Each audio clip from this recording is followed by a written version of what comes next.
Hi everyone. So I wanted to touch base on some of the things that I like to do with my students at the beginning of class. So as you all may know, I have recently started working for QKids and I absolutely love it. The number one reason why I like working with QKids over the research that I did over other uh, companies that offered you the ability to teach English as a foreign language to Chinese students is because QKids actually schedules you. So some other forums make it so that you have to create a profile and almost kind of sell your personality and your abilities and compete with other teachers in order to gain bookings. But QKids actually does the bookings for you. And so that's the reason why I went ahead and I chose to go with QKids. Plus, the money was actually really good, and I've been pleasantly surprised about how easily the application process and how thorough the teachers and supportive the trainers have actually been. I've absolutely loved this process. So when you go ahead and you are assigned a class for you to teach, it is always best to log in about 5 minutes before the class. You're required to log in 3 minutes prior to the start of the class, but if you log in 5 minutes before that, you get extra bonuses, and then you get a little extra time to kind of meet your students and do a little bit of Q&A with them based on their language barrier or learning ability. And so that's a great time to kind of do a little assessment with them to see how thorough and how slow that you need to go throughout the class that you're teaching. So one of the things that I really like to do is actually, I go over some flashcards with them. And so this is a great way to assess their learning ability. So I just went to the dollar store and I got some flashcards that are shapes and colors. And that's a really easy way to gauge your children's ability to see how far they are in the English language already.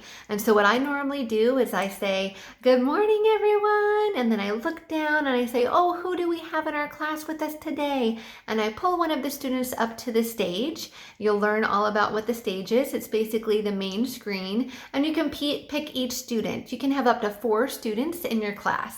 So you can pick a student and bring them up onto the stage, and their little video picture shows up, and it's a live stream of them. So when they come into the classroom, you can immediately put them on and say, "Hello, friend." And it says their name already above their picture at the bottom above their live video at the bottom.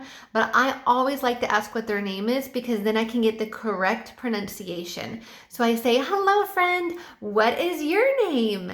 And then they'll tell me, "My name is Marco." And then you can say, "Hi, Marco, nice to meet you." And then I pause, and then they say, "Nice to meet you too." Or they'll say, "Hello, teacher, nice to meet you too," that sort of thing.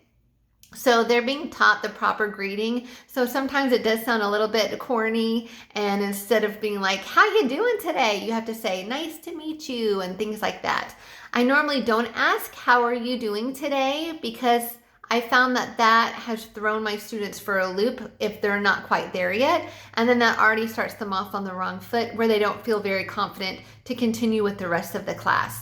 So what I normally do is say, "Hi, friend, what is your name?" They'll tell me, and then I'll say, "Hi, Marco," or "Hi, Susie, nice to meet you." And then I pause because they're kind of already, trained to say, "Nice to meet you too." And I'll say, "I'm so glad you're here today. We're going to have a great time today." And a lot of times I like to say, "How old are you?" And then if they pause, I'll say, "Are you 5 years old? Are you 7 years old? How old are you?" And many times, if the children are younger, like around 5 or 6, there's almost always a parent in the background sitting beside them or in the room. So don't be alarmed if that does happen, okay? A lot of times the parents are there. Think of it as a good thing because the parents give you a review at the end of the lesson.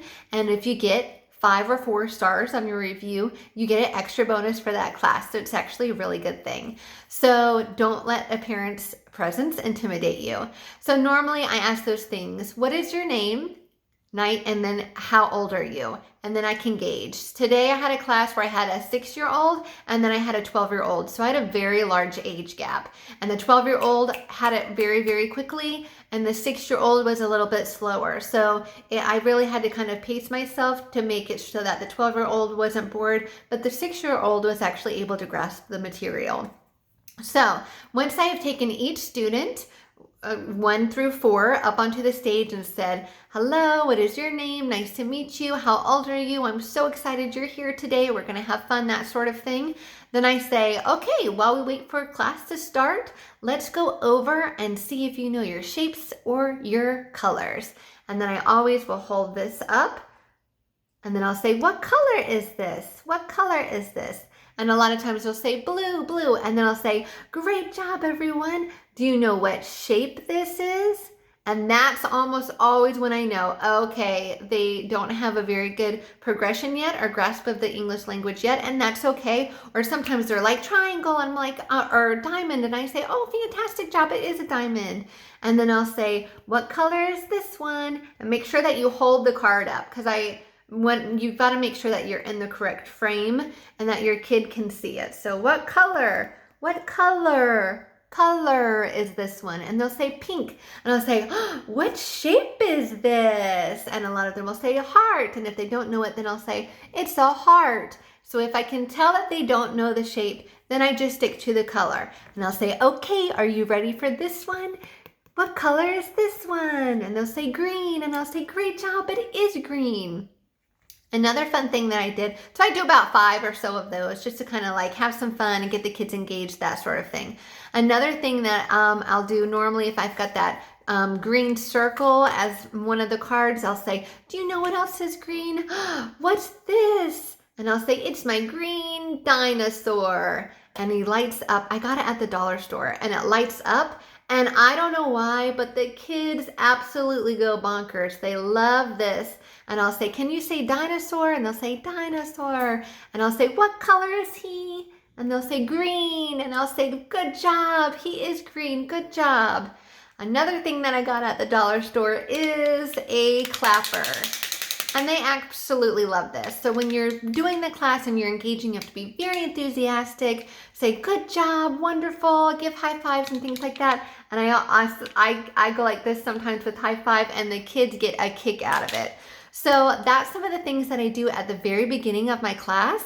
I look down below and say, who are our friends here today? And make it warm and welcoming, bring each student up, bring lots of energy, ask them some very easy flashcards. You could get 1, 2s, and 3s, ABCs, all at the dollar store. And these were great hits with my kids. So I hope that you enjoy that. Oh, one other thing before I forget. If you don't have these on hand, that's totally okay, because QKids is designed to be super easy and user-friendly. So there is a marker, a highlighter section. You only get 3 colors. It's kind of like a reddish pink, a green, and a blue.